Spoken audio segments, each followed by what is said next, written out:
Reading Hosea chapter 6, verse 6.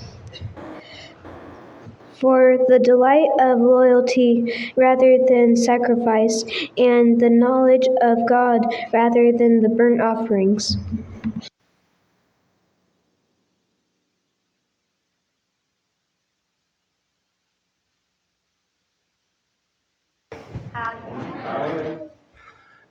I told Johnny that we should have both walked up here.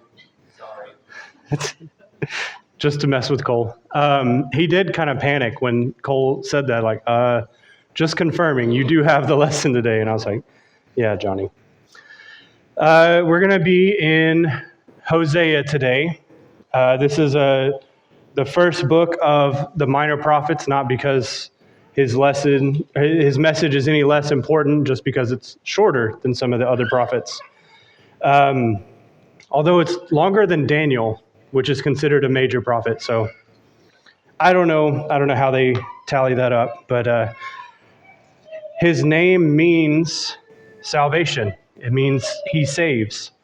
And he is a prophet of Judah who is given a really weird assignment from the Lord. And there's not really a way to kind of ease into this or soften this, so we're just going to go for it. This is verse 2 of chapter 1 of Hosea. And it says this.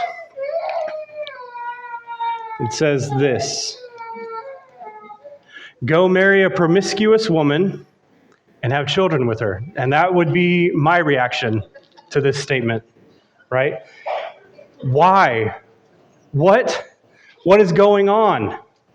And then he tells him, for like an adulterous wife, this land is guilty of unfaithfulness to the Lord.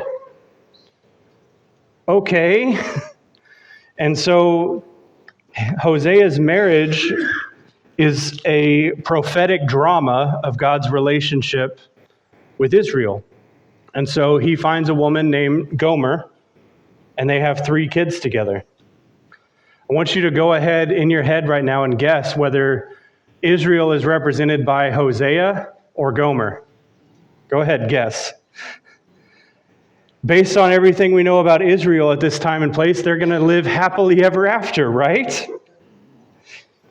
Even the names of their kids are meant to be a warning to Israel. And so here's the names of their 3 kids. Jezreel, which means to plant. This is a place where evil kings were assassinated, right? And what God is trying to tell them is that their alliances with other nations aren't going to save them. In fact, it's going to be the reason that God allows their destruction. Lo Ruhama means not loved. How would you like your name to mean not loved? God wouldn't forgive their national adultery. I've been fighting with this thing all morning. Is that better? There we go. It probably won't stay. I'm sorry. Lo Ami means not my people. They had broken their vows. They had abandoned their allegiances. God said, I am not your God, and you are not my people. This is how God felt about Israel, right? This is what Israel had become. And this is just chapter 1. So buckle up, people.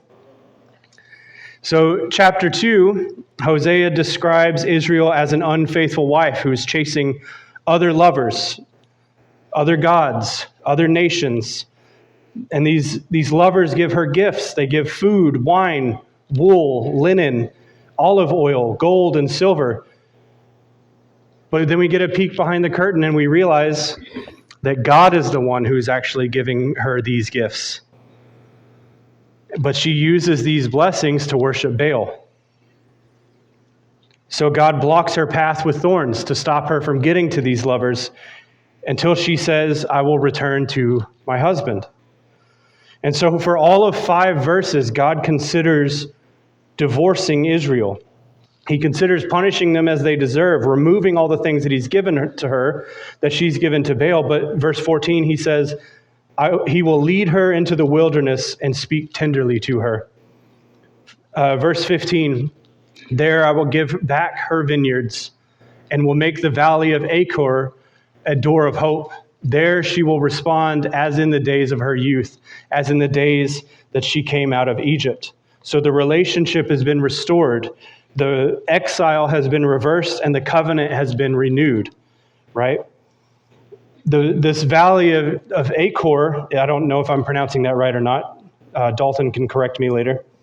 The valley of Achor is a place where sin was uncovered. It's where it was condemned. If you want to look more into that, it's in Joshua chapter 7. This is where Achan's sin nearly cost Israel everything. So what he's saying here is that this place of judgment will be transformed to a doorway to redemption, of renewal and joy. The site of sin becomes the site of salvation. This place of death becomes a place of life. And that's the same message as the cross.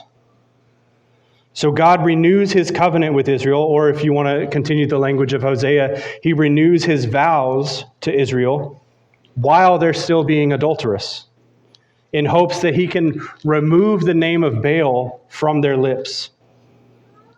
Verse 19 and 20, he says this, I will betroth you to me forever in righteousness, justice, love, compassion, and faithfulness. All of those are attributes of God, not of Israel at this time. And then the last thing he does in chapter 2, which I thought was really cool, is he reverses the names of Hosea's children. Says, I will plant her, which is what Jezreel means. I will plant her for myself in the land, so they will be returned to the promised land. I will show my love to the one called not my loved one. I will say to those called not my people, you are my people. And they will say, you are my God, which is what God has always wanted. So now that we're back on good terms, let's see what happens in chapter 3. So Hosea wakes up one morning, and his wife is gone. She left. And he's a single dad now. He's heartbroken. He's ashamed. And God says, I know how that feels.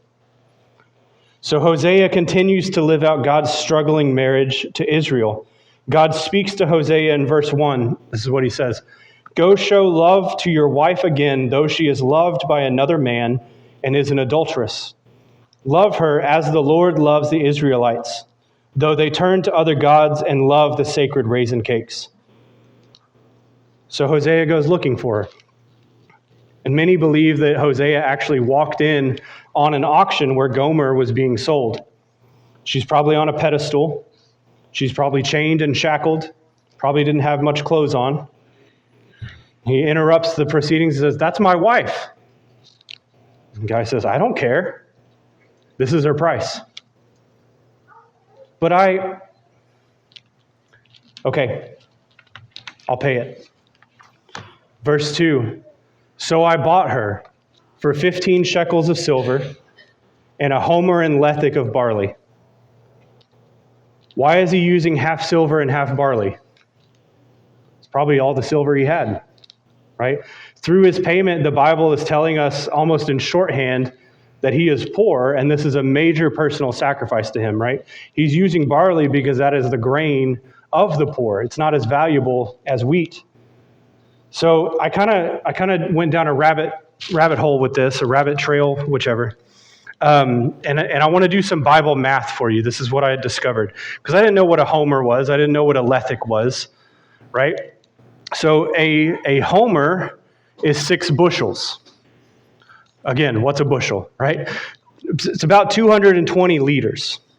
And a lethek is half a homer, which is about 110 liters. This is, close estimates, right? So total, that's 9 bushels. That's around 330 liters of barley.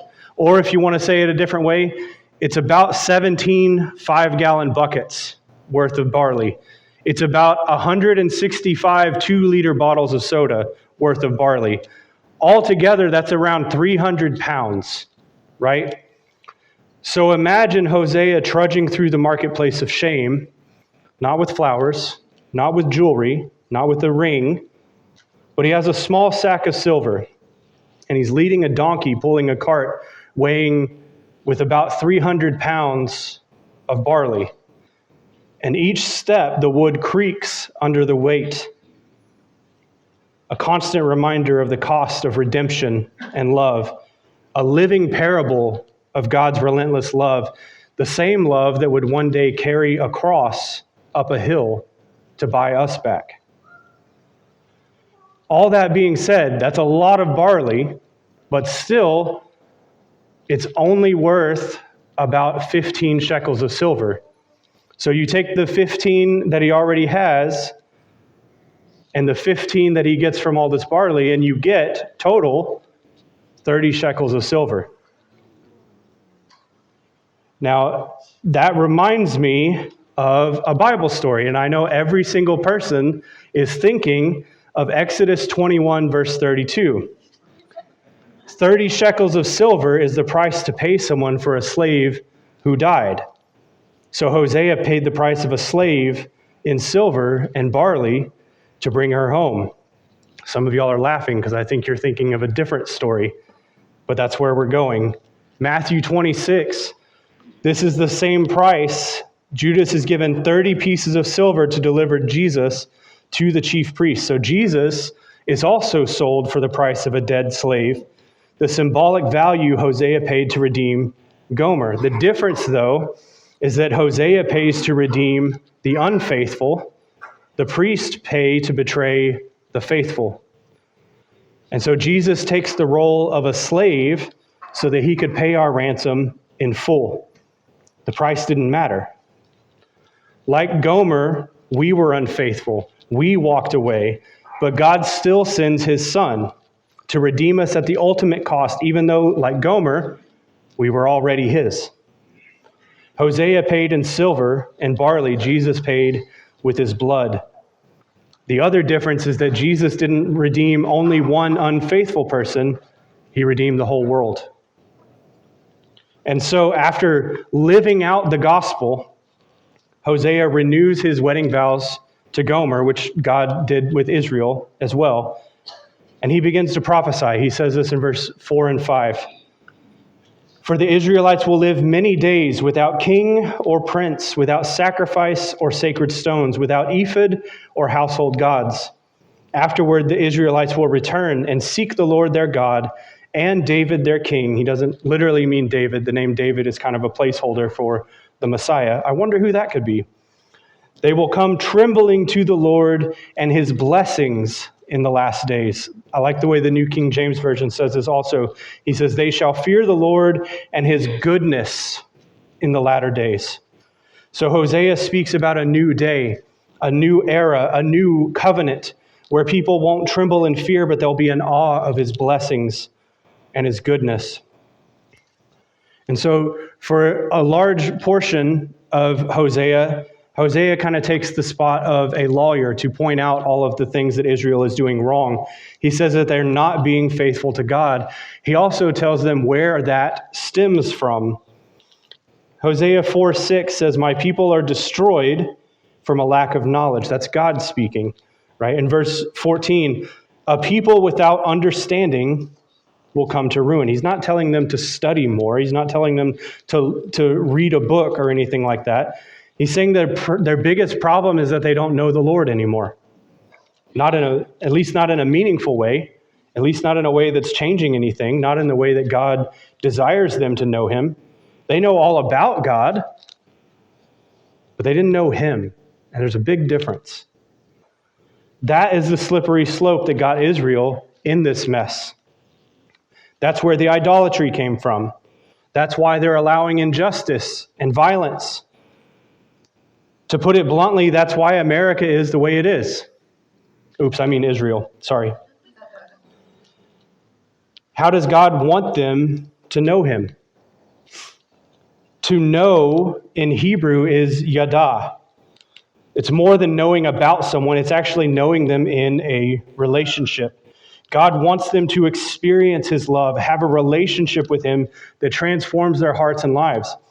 Have you noticed that something like that has come up in almost every sermon that we've done in this series? But instead, they consult wooden idols. They give their allegiance to Egypt and Assyria, and that should strike you as weird because those are both nations that have been enemies to Israel. They ask them for help instead of asking God for help. They want to be like other nations that trust in their military strength. and rely on their military strength. And then, after all that, they go back to the temple and they worship like everything is just fine. They're going through the motions. They think that God just wants their external gifts, their religious practices. They think that what they're doing is the most important, but it's not. It never has been. It still isn't today. It's the relationship. Because if there's no relationship, God doesn't want their half-hearted rituals. He wasn't fooled by that then. He isn't fooled by it now. Have you noticed that that comes up a lot in the series as well? Jesus restores the intimacy. This is what he says in John 17. Now this is eternal life, that they know you, the only true God, and Jesus Christ, whom you have sent. It really is that simple. He doesn't want transactional faith. He wants their hearts. He wants them to know him. He wants us to know him. And all of this kind of comes together in chapter 6. For I desire mercy, not sacrifice, acknowledgement of God rather than burnt offerings. Did you know that Jesus quotes this twice in the book of Matthew? Both times it's to the Pharisees. It's in chapter 9, verse 13. It's also in chapter 12, verse 7. So in Hosea's days, Israel was religious. They were still sacrificing. They were still worshiping. They were still going to the temple, but their hearts were far from God. I think Jesus also said something like that to the Pharisees. They were unfaithful. They were unjust. They were idolatrous. And Hosea tells them God doesn't want empty ritual. He wants covenant love. He wants faithful mercy that reflects his own. So why does Jesus quote this twice?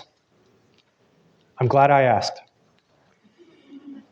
The Pharisees were obsessed with religious performance, but they were blind to compassion. So Jesus isn't just correcting their behavior, he's exposing a spiritual blindness that has persisted since the days of Hosea. In Matthew 9, the Pharisees can't fathom why a holy teacher would share a table with sinners, tax collectors specifically. And Jesus says, go and learn what this means. I desire mercy, not sacrifice. They were protecting their purity, but they've lost God's heart for people. They cared about ritual holiness, but God cares about redemptive mercy. And then again in Matthew 12, they condemn the disciples for picking grain on the Sabbath. Jesus says, if you had known what these words mean, I desire mercy, not sacrifice. Basically, if you understood what I meant the first time, we wouldn't be having this conversation again. Then you would not have condemned the innocent. They're still missing the point. The law is meant to bring life, not crush it. The Pharisees knew this verse by heart, but they didn't grasp its meaning. They didn't grasp its application. And they're repeating the sins that Hosea had condemned centuries earlier. Offering religion without relationship, offering sacrifice without mercy, offering ritual without love. Jesus is saying, this isn't a new problem. You've read Hosea, but you haven't learned Hosea. Tragically, not only do they not understand either of his corrections, they're soon going to have Jesus killed, the one who came to show them the mercy that God has always desired. The embodiment of how to live fully in God's mercy and covenant faithfulness. And then you get to chapter 11, and the tone changes. It's been judgment up to this point, but it changes to heartbreak. And I picture chapter 11 like God watching old home movies, his relationship with Israel like a parent remembering old home videos. And he says things like this in chapter 11. When Israel was a child, I loved him, and out of Egypt I called my son. It was I who taught Ephraim to walk, taking them by the arms. To them I was like one who lifts a little child to the cheek, and I bent down to feed them. I led with cords of human kindness, with ties of love. But God also says things like this: the more they were called, the more they went away from me. They sacrificed to the Baals and burned incense to images. They did not realize it was I who healed them. My people are determined to turn away from me. You can almost hear the heartache in his voice. This isn't a wrathful God who delights in punishing. This is a father grieving a runaway child. Verses 5 through 7, he contemplates punishment for their rebellion. He says, will they not return to Egypt, and will not Assyria rule over them because they refuse to repent? That's really what it comes down to. So justice demands exile, but mercy pleads for restoration. And then it gets to a gut-wrenching part of this passage. God has this profound inner struggle. He wrestles within himself, and he says, how can I give you up, Ephraim? How can I hand you over, Israel? My heart is changed within me. All my compassion is aroused. I will not carry out my fierce anger, nor will I devastate Ephraim again. For I am God and not a man, the Holy One among you. I will not come against their cities. Moved by compassion, God chooses to forgive the son that he loves. He says God is not like humans whose anger or desire for destruction would probably be permanent. His love doesn't run out like ours does. He will allow them to suffer consequences, but that's not the final word. He refuses to stop loving them even when they're in exile, and there is still hope. God promises their restoration. He's already celebrating their safe return back to the promised land. And I want to kind of take a pause right here, because it is so easy to see Jesus in this chapter specifically. This chapter highlights that suffering and compassion for God's people is not new developments in the New Testament. It's a fundamental aspect of his character, which culminates in Christ's sacrifice on the cross. Verse 1, we read this, but maybe we skipped over it too quickly. Right? Out of Egypt I called my son. In the New Testament, when Jesus, Mary, and Joseph travel to Egypt, and when they come back, Matthew quotes this verse and says he points out that this is Jesus. Jesus is the faithful Israel, the son who relives the nation's story but obeys perfectly where they rebelled. So Jesus goes into Egypt. He is called out of Egypt and into the wilderness, but he obeys and triumphs. And so what began as a lament over an unfaithful son becomes a prophecy fulfilled in the true son. And at the cross, we see the tension between justice and mercy find its resolution, because the Holy One among them, Emmanuel, bears justice so that mercy can win. The God who said, I cannot give you up, ultimately gives up himself instead. And I want you to draw a connection between God saying, how can I give you up? And Jesus saying, my God, why have you forsaken me? And they meet in the same moment, and you realize that God gave up his son so that he never has to give up his children again. And while we're talking about it, does anybody else get prodigal son vibes from this passage, from this chapter? You have a rebellious son. You have a heartbroken father. You have a time of exile, and he returns expecting punishment, but the father runs to him, embraces him, and restores him. Even when the older brother has this resentment towards the father's grace, it kind of mirrors the Pharisees who needed to hear Hosea's message of mercy over sacrifice twice. In this parable, Jesus is retelling God's own story from Hosea, showing the Father's consistent heart, the same compassion, the same love that refuses to give up. And so Jesus becomes the way home from every exile. Jesus is both the faithful Son and the Father's embrace. And so chapters 12 through 14, after pouring out his heart, God calls his people home in the last few chapters And it's a mixture of reminders, warnings, and an invitation. Hosea reminds them of their past, their failures, their wanderings, and yet God's love still reaches out.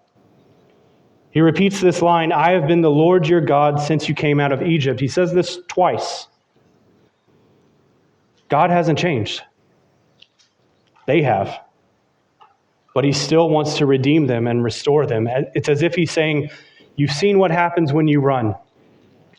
Now see what happens when you return. And so Hosea ends with this hope of repentance.